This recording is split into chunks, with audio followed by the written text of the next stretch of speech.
Hello guys, and welcome to a new Wargame Red Dragon video today by me, Vulcan.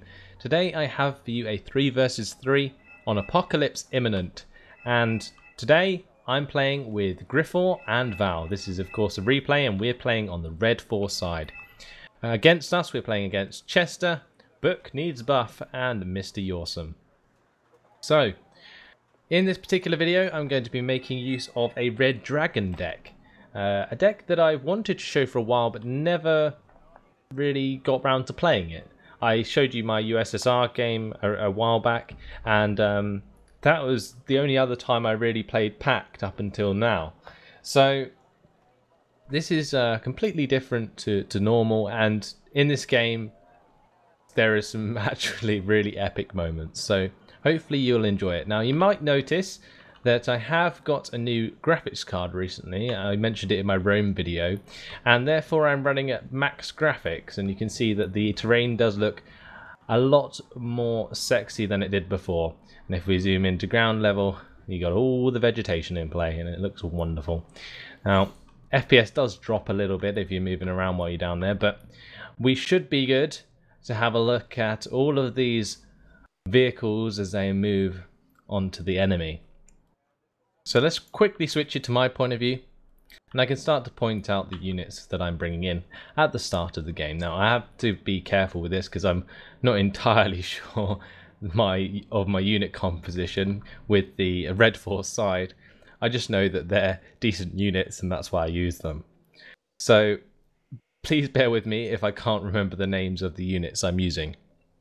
Now Red Dragons is a mix of the Chinese and the North Korean, I think that's what Red Dragons is, and they have some very nice units that complement each other very well across the two forces. So you'll see me making good use of both forces throughout the game. So here we got some BTR 80As. They have Yeo Cockdays, I think. We got 4 of those. The BTR 80As are just BTRs with autocannons on them that can be very, very effective. We've got 4 ZTS 63-2s, and these come with a really nice high AP power but quite low armor. They have like 3 front armor, I think, and they only cost 50 points, and they're amphibious, which is actually quite useful in some ways. I've got an MD500D, which is a mini sort of recon helicopter, ZTQ-62G, my favourite recon tank in the game. We've got a couple of Pongay 3s. The Pongay 3s are basically like Strela 10Ms. They are mobile infrared AA.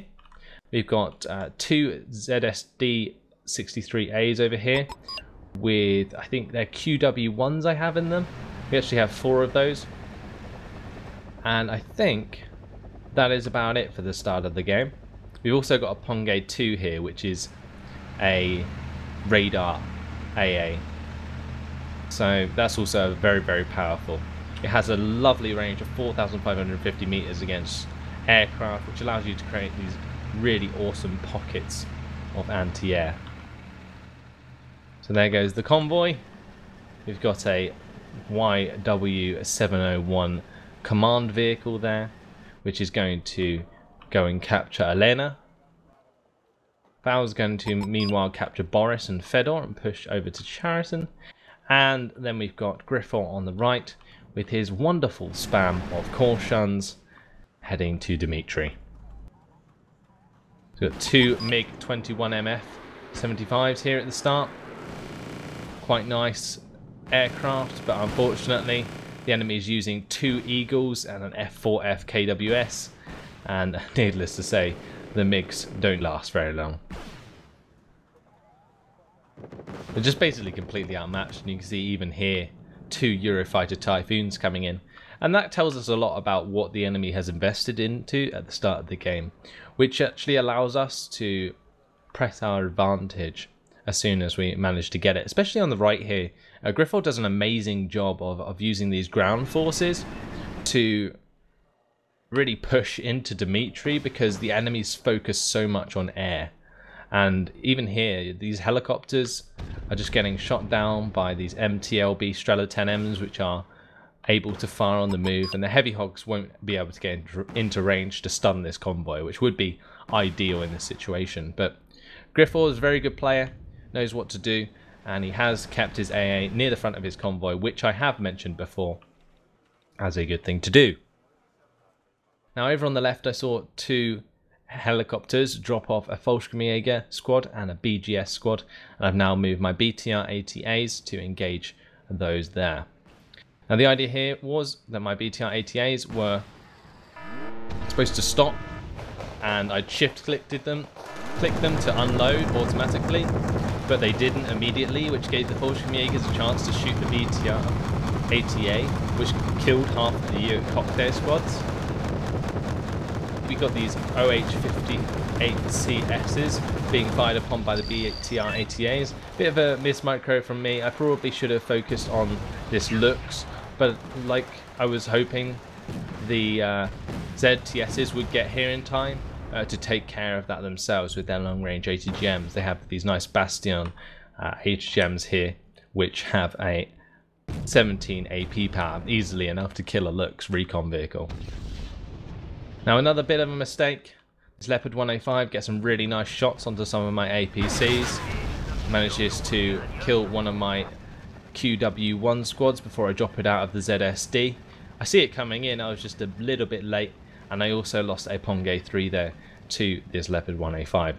Again, missed micromanagement completely. Completely forgot that they were moving up there. I really wanted to get them into this forest, but where the engagement occurred here, I hadn't secured a bit further forwards, which enabled them to pepper me with this Leopard 105 as I continued to sort out my forces. So Val brings in a Fabio, and that manages to get 2 kills onto radar AA vehicles, and he manages to evac that successfully. Over here I just about kill a Leopard 185 with my ZTSs before the bomber comes in and destroys the second recon Lux that the enemy had. They also use these ZTSs to harass these Marder VTSIs, taking them both down to 1 HP each. But now we're very low on HGMs here, and I'm beginning to therefore move forwards my ZTSs so they can use their main guns to attack the enemy. Now I've got to be careful that I don't get sniped by these Marder 1A3s. They also have their own nice HGM, 24 AP power with 40 accuracy, easily enough to one-shot my ZTSs. So I try and press my ZTSs into cannon range using the bridge as cover, but as he begins to retreat his Marder 1A3s, I also retreat my ZTSs to enable them to get out of there. If I'd just decided to run away straight away, it would have kept my tanks in line of sight of his Marders, and probably would have got him a couple of kills. So that's why I pushed forwards before.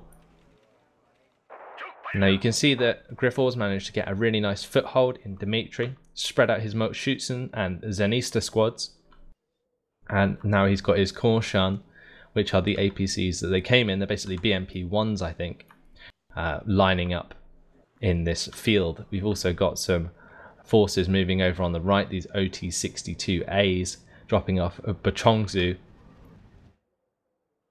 and they're just taking up positions in order to secure this right side.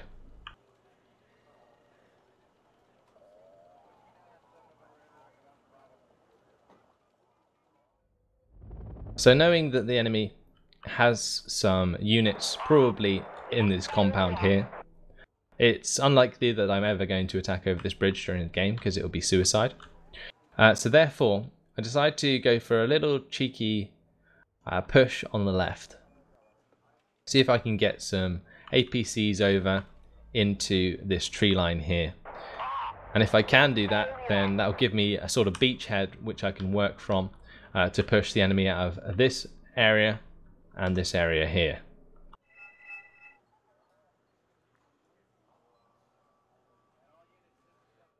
So I maybe should have moved up my MD500D here to provide the exceptional recon that may have spotted anything that would be in this tree line. But it turns out that because of my engagement with the Marder 1A3s over here with these ZTSs, he decided to reposition them. And where did he reposition them? right here on this side. And you can see my BTR ATAs left out in the open, taking 3 hits, doing their best to fire back, but with the Marder 1A3s having the jump and their very powerful HGMs, there's not really much I can do at this point. And with that push spotted, it pretty much means that I'm not going to be able to push over on the left either throughout the rest of the game. So I'm pretty sure that Book Needs Buff was certain that these 2 MI4s had infantry in them, but Val just put them over on the left to act as recon. So he comes in, tries to shoot both of those down. There's not much point in us sending anything too heavy against these 2 F4Fs because they are anti-air superiority fighters, and therefore my 1 MiG-29 that I had hanging back here would not have done the job. I do have this Su-25K though coming in, and this was just flying around in the back line, waiting for the 2 F4Fs to evac, so that it had the window in order to come in and drop its 8 500kg bombs onto the 2 Marder 1A3s that were blocking my advance on this side. Now, I obviously would have done that if I had the points at the time, while my APCs were pushing across the water. That would have been the sensible thing to do. But whereas the points came after I attempted the push, it wasn't really an option. And therefore, I did lose a lot of vehicles in the sea here unnecessarily, I would say. Especially considering I had this exceptional recon here that may have spotted the Marder 1A3s before it was too late, but that's just something to learn from. If you have some recon, use it, basically. That's all I can say.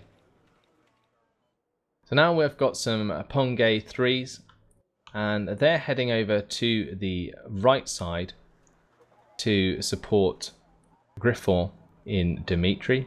He was asking for a AA net to be set up on that right side, and also we were preparing for an attack, and you can probably see that by the fact he's got so many vehicles laid out in this field ready to go. So a massive bunch of Su-100s. We've got the Korshans that originally dropped off his Mochutsun and Zanista squads.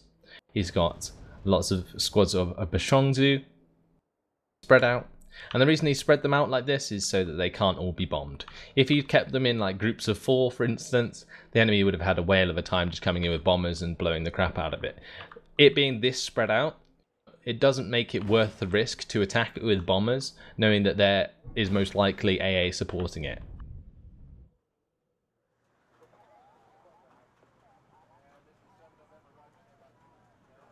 So over on the left, Book Needs Buff, bringing in his F4Fs again, shooting down Val's last MI4.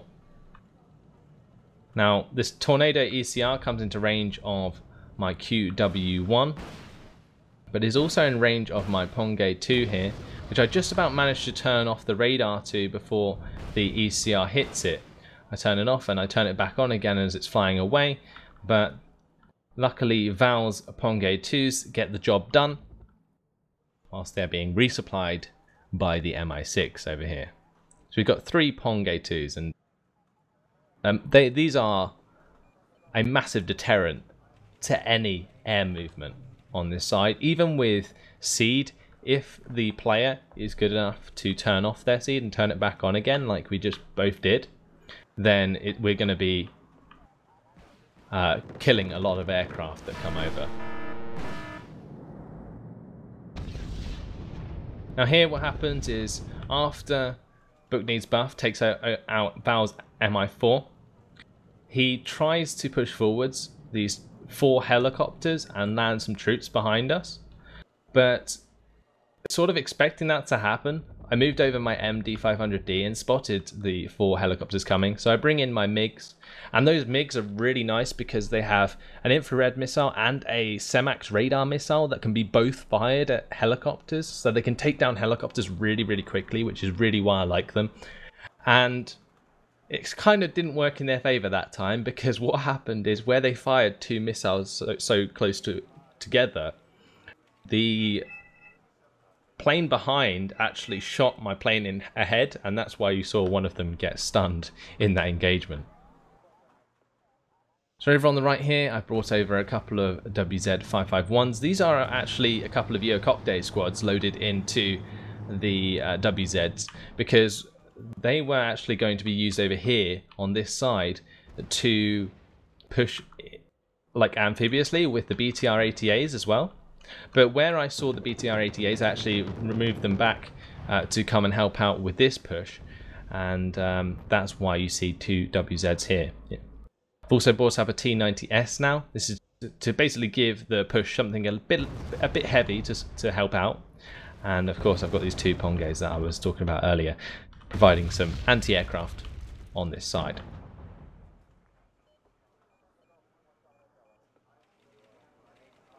I've also got these 4 ZTSs that are waiting to be moved up. And I've also been using these 4 ZTSs on this side to harass this Leopard 105. Now basically what happened was I moved them forwards and he retreated, that Leopard 105. That's why it doesn't have any damage. Kind of saw that coming, unfortunately. Now we've got some smoke though. And as the enemy is kind of preparing to attack into Dimitri, we flick the switch and decide it's time to push. So, the Cautions of Redfor are busy firing away their HGMs and destroying these 2 Humvees that were kind of in the wrong position. We've also got these 2 PHZ-70 napalm launchers blowing the crap out of this forest and dislodging any infantry that might be there. And Redfor has loaded the Bachongzu into the Cautions and has used the Cautions to get them over amphibiously so that they don't all go over the bridge, because if everything went over the bridge then there would be a massive target for bombing. Oh, wait a second, there's an F111C coming in. He gets a huge bombing strike onto our push, but that's not over yet. It didn't hit my T90S. I held it back purposefully to avoid that happening, and as soon as the bombing strike comes in, I actually push it straight across and start to take out some really valuable targets with the T90S. I've also got my 2 WZ551s pushing hard to get towards this forest, and I've got my 2 Pongay 3s here with their attack move, using plenty of infrared missiles to attack any aircraft that come over. And with WZs engaging the smalls over here. Redfor's BDRM-1s not actually being able to attack the smalls because they only have HGMs on this side. But just before the WZs get destroyed by these tanks, I actually managed to drop out both the Cocktail squads, and I used them to push towards this group of men to destroy it. So a massive push, still continuing. Z85s being pinned down by artillery whilst they try and attack the enemy. My T90 nestled amongst them. We got the Estrella 10M moving across the water on the right here, nice amphibious anti-air, taking care of some of the helicopters that the enemy's bringing in to react. I'm rushing forwards these 2 Pongay 3s to try and take out this Lynx 3 that's hovering over on this right side.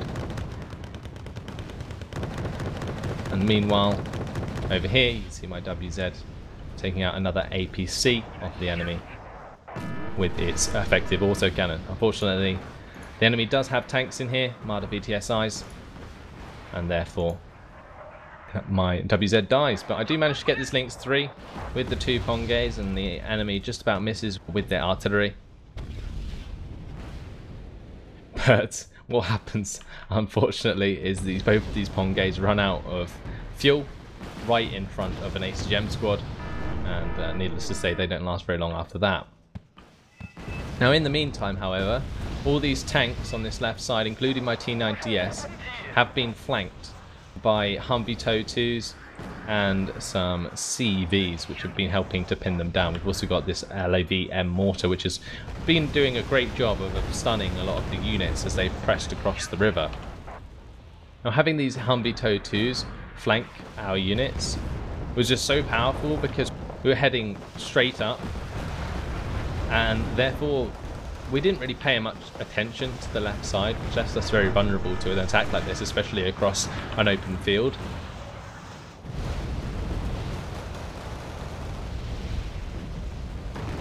With our sort of push being annihilated now, the enemy tries to take the initiative and push across this tiny bridge here. Now, what I think they did wrong really is that they didn't use these LVT-P7A1s amphibiously, even though they are. They brought them straight over this bridge and completely neglected to maybe try and spread them out a bit, so that this napalm usage of VALs didn't completely suppress the push as they came across. And now they've got a similar problem that we had. They're being attacked from both the left and right side. They're trying to push right into the town, but at the same time they're being attacked by the Chon Ma Ho over on the left. With a quick bomb strike there, it annihilates the rest of the squads. Now, I've brought up another T90S in the meantime, and Redfor was worried that I would get this killed, and he does take a shot to the front armour from one of those HGMs, but because the T90S is quite accurate, it manages to one-shot both of those Humvee TOW2s before they become too much of a problem.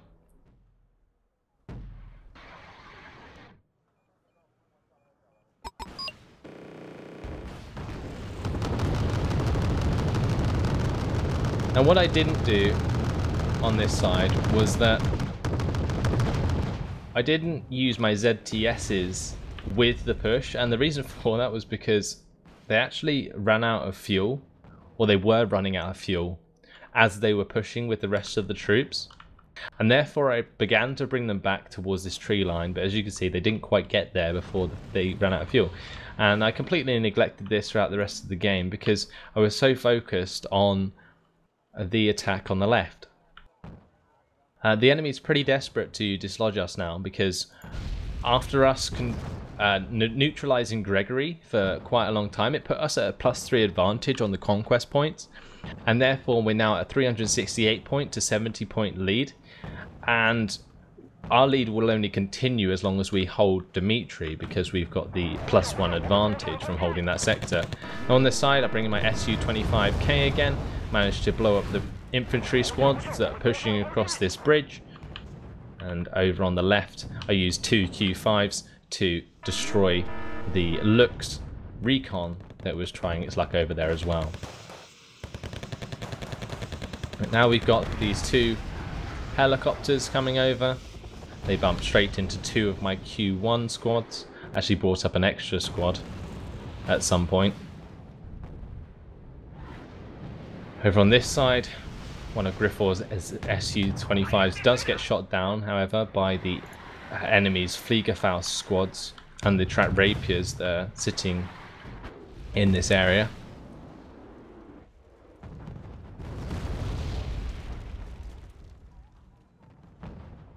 And now the enemy is using the information that they gathered using their helicopters to arty into this forest. But fortunately there isn't really much there. Now, I've brought up a couple of Mi-25s.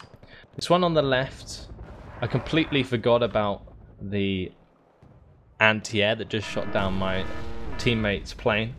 But what it does allow me to do is that distraction means that I get an Mi-25 over on the left. Now, it bumps straight into a recon helicopter, but I make sure to quickly shoot that down with the 12.7mm cannon that I have on the front of the Mi-25, and then I persist to push it round the edge of the map. And it does actually manage to find a command vehicle at the back, but does get shot down by some reactionary aircraft from the enemy. My recon sniper squad got taken out over here somehow, and I therefore have brought in a couple of extra squads now to replace that. I have still got this ZTQ here, which would spot anything that came across the bridge, but it's always nice to have that extra recon information, especially from this forest here, which will allow me to see the other side of the river. Whereas this ZTQ at this point is only really scouting up to just about the other side of the river.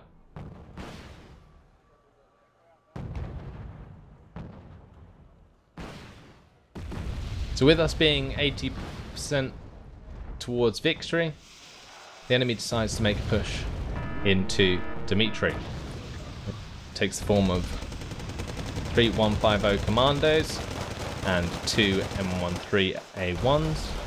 Now they did have troops in them, and they probably should have dropped them out a lot sooner, but I think what they were hoping was they would be able to directly contest the buildings by moving the APCs quickly up to them and then dropping them out so that they could attack within the buildings themselves.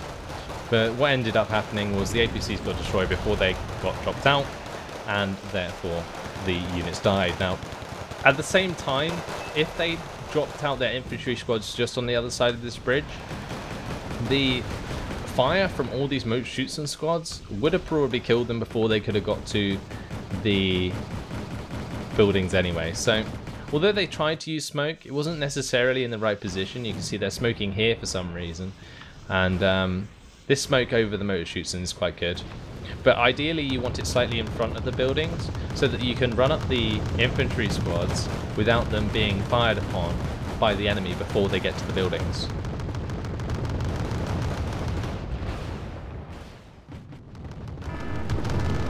Over on this side you can see the enemy is bringing in 2 GR7s to attack my ZTS-63s that are sitting out in the open. Fortunately for them, both of them actually managed to escape, as Redfor brings in 2 MiG-21 Bisses to try and avoid that. Over on this side, Val's got 2 Type 80 Spags just sitting there attacking this AH-64D longbow. I don't think Chester really noticed this was happening, but after a very long time of those Spags attacking the longbow goes down, which takes away their recon and gives us a quite significant kill. But because this is Conquest, it's not too much of a significant difference. They really just need to dislodge us out of Dimitri now, or Fedor, or even Elena if they can. But it's basically up to us at the moment to hold on as best we can until the game ends. So Val's using these Type 80 Spags to provide fire support onto these Fusiliers. And you can see what the enemy's done nicely now is actually covered the town completely in smoke.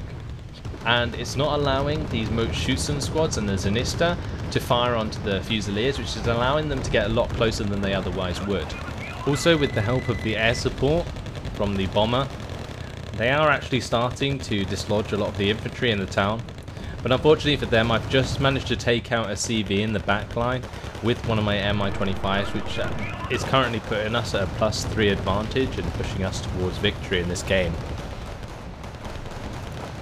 And what I would have liked to have seen here is that the LVTPs got moved a bit closer because this smoke's in the way, and therefore that would have avoided these US Marines having to run so far, especially considering the LVTPs have enough armor to get them close enough to these buildings that they could just go straight in there.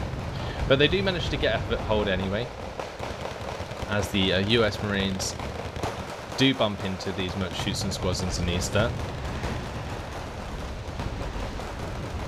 But because Redfor's got these T-72 M1s firing onto the US Marines the entire time, just chunking these US Marine squads down, and they're always going to be unlikely to actually break through there. On this side, my tanker Shashau squads destroying some fullscreen Jaegers from range. But there you have it. After 26 minutes and 23 seconds, we win the game. And I seriously hope you enjoyed that one, because that massive push was actually something that you don't see very often anymore, and it was really nice to see that it worked. And I'll tell you why it worked. The amount of value for money that we got from shooting down the aircraft that they tried to use to counter that push was the reason it worked. It was like, we pushed forwards with these cheap Cauchons and the Su-100s of Griffors. I used my T-90S, which was probably the most expensive unit within our unit composition on that side. But even with that massive bombing strike from the Aardvark, he probably only destroyed like maybe 200, 250 points worth, and then his 160 point aircraft got shot down, which is worth it. But with the follow-up of the other aircraft, it added up. And that's why Redfor is only just negative with that huge push on the right side. Myself and Val, however, we almost went both 2 to 1 kill death. Myself with 2,251 kills and 1,395 losses. Val with 1,466 kills and 890 losses. So it just shows the effectiveness of a push like that, which is something that I really enjoyed about this game and why I really wanted to share it with you. Either way, it was a nice game, and Chester, Bookneeds Buff and Mr. Yawsome put up a good fight. If we scroll down, you can see that one of my Su-25Ks got a ton of kills. 2 Marder 1A3s, that was from the first bombing strike. Then we got the 2 Marder 1A1s, which replaced them, so I bombed them again. And all these other units that came along, and I blew the crap out of them. These 4 units of infantry being the ones that were coming across the bridge as they tried to push the left side. So yeah, if you want to look at any of that, feel free to pause it and have a look at what sort of hero units there were. My T-90S got a few nice kills here before it was destroyed. You can see it took out 2 MA-AGSs, which was probably actually quite significant, because these MA-AGSs are like the perfect counter to a light armor push, because they are so maneuverable and can fire from really long range at very high accuracy. So it was a good job that I took both of those out. Anyway, like I say, really hope you enjoyed this one. It's been a while since I created my last Wargame video, so hopefully this makes up for it. So thanks for watching, and I hope to see you in the next episode. Goodbye.